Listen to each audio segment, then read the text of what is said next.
And first, all new right now tonight on the night team, we are learning more about the Bullitt County EMT who was thrown out of his ambulance and severely injured in an overnight crash in downtown Louisville back in June. The family of Gary Lyons giving us good news on his recovery tonight. Hello, everybody, and thank you very much for joining us. I'm Doug Proffitt, and this is the first time he's been identified, and those close with family members tell us that Lyons' recovery is going extremely well. He's expected to be released from the hospital soon, and it comes as Bullitt County is working together now to show its support for him. WHAS11 Night Team's Connor Steffen and photojournalist Aspen Hester show us how. On the vast and quiet fairgrounds in Bullitt County, a small few are hard at work.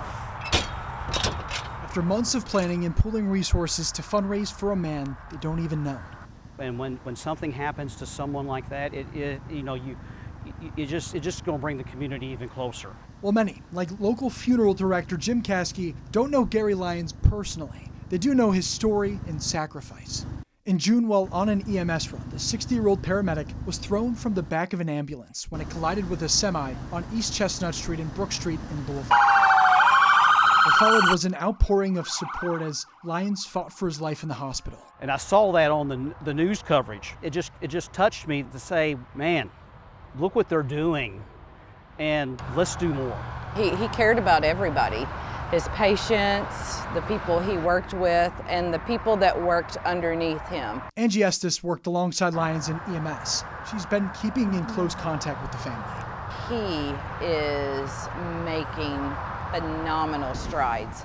Lyons' recovery continues here at Fraser Rehab. We do have an update to share tonight from the family, who tells us after months of being in the hospital, he'll be going home September 20th. Well, progress points to a better situation for the family. It comes with mountains of medical costs. We don't expect people to do things for us.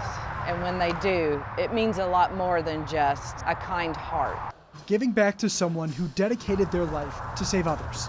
And this does draw a lot of attention to what they go through every day. I mean, they're putting their life on the line every day when those wheels turn, when that ambulance goes out on a run. Well, Lyons' road to recovery faces a still uncertain future. One thing is clear tonight.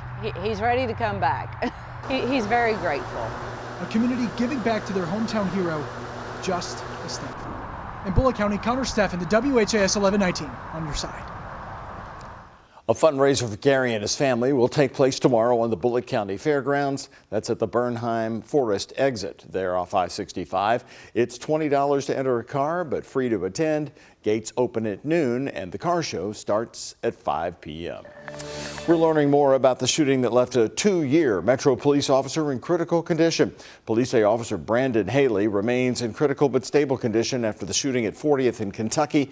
Investigators say the shooting happened around 2:30 in the morning while Officer Haley was conducting a traffic stop. While no one has been arrested for the shooting, 4 people have been charged in connection to the incident. And here they are: Dominique Thompson, Quantez Porter, and Jaquan Ransom were all found inside that home where shots were allegedly fired from.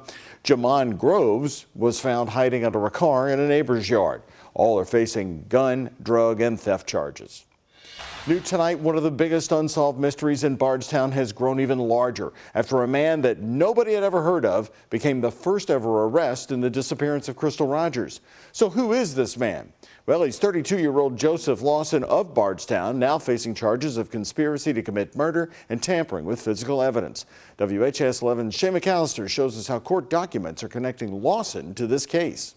From a hospital bed, 32-year-old Joseph Lawson called into his court arraignment. A Nelson County judge on the other end of the video. Formal reading of the indictment has been effected. The court's going to enter pleas of not guilty in both cases. Lawson was indicted by a grand jury in June, charged with conspiracy to commit murder and tampering with physical evidence. Both charges filed in connection to an incident on 4th of July weekend 2015.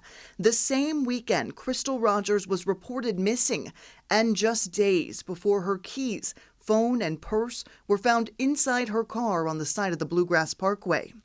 A warrant was issued for his arrest in July. It was executed in August, and he appeared in court via video on Thursday. Is your date of birth January 24th of 1991? Yes, sir.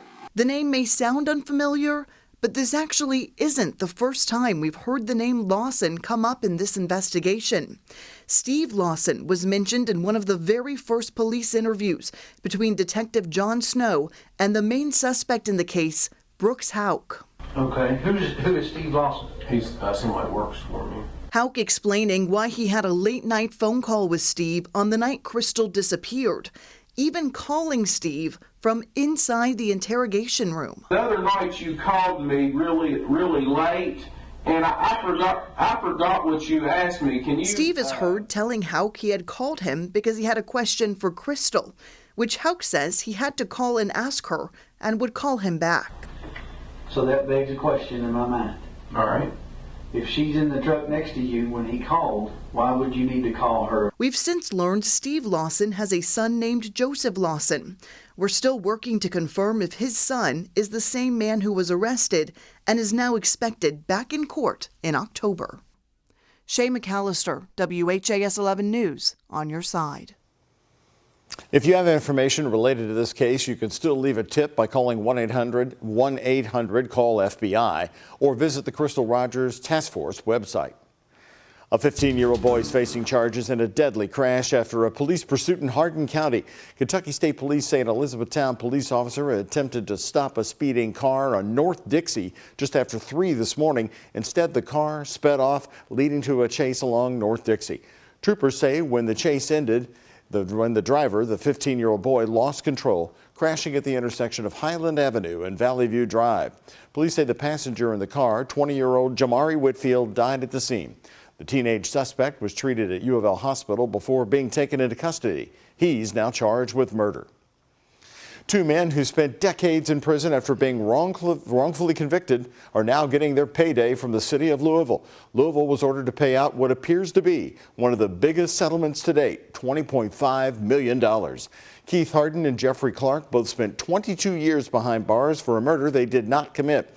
They were exonerated in 2018 after the Innocence Project presented DNA evidence.